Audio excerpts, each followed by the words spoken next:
Kansilado na ang pasaporte ni dating Congressman Zaldico ayon mismo kay Pangulong Bongbong Marcos. Pero duda naman dyan ang kampo ni Ko dahil pwede pa raw silang umapila.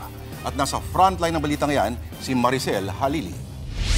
Ang passport po ni Zaldico ay kanselado na. Inanunsyo mismo ni Pangulong Bongbong Marcos na kanselado na ang pasaporte ni dating Ako Bicol Party List Representative Zaldico. Kaya inatasan ng Pangulo ang Department of Foreign Affairs at ang PNP na makipag-ugnayan sa iba't ibang embahada para matuntun ang puganteng si Ko. Para tiyakin na hindi maaring magtago itong ating hinahabol na magtago doon sa kanilang bansa at kung sakali man ay siya'y pupunta ron ay i-report sa atin para naman ay maibalik natin siya dito sa Pilipinas.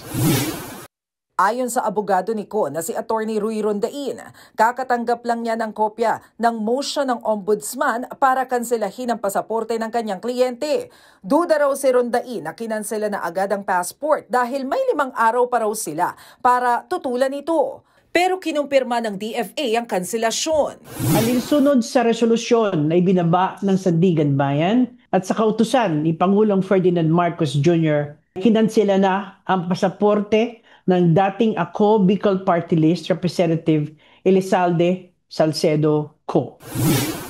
Wanted si Ko matapos maakusahan ng graft at malversation kaugnay ng maanumalyang flood control project sa Oriental Mindoro. Ayon sa isang video ni Ko, noong Hulyo siya umalis ng bansa para sa isang medical check-up.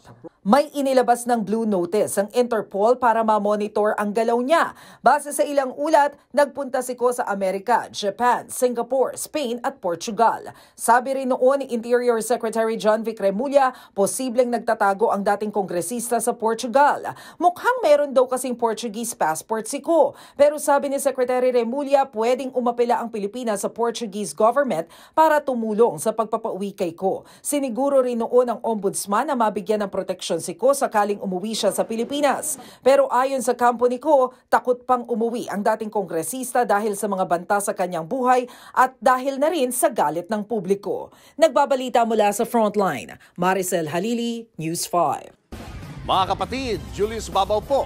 Para sa komprehensibo at makabuluhang balitaan at talakayan, mag-follow at mag-subscribe na sa social media pages ng News 5.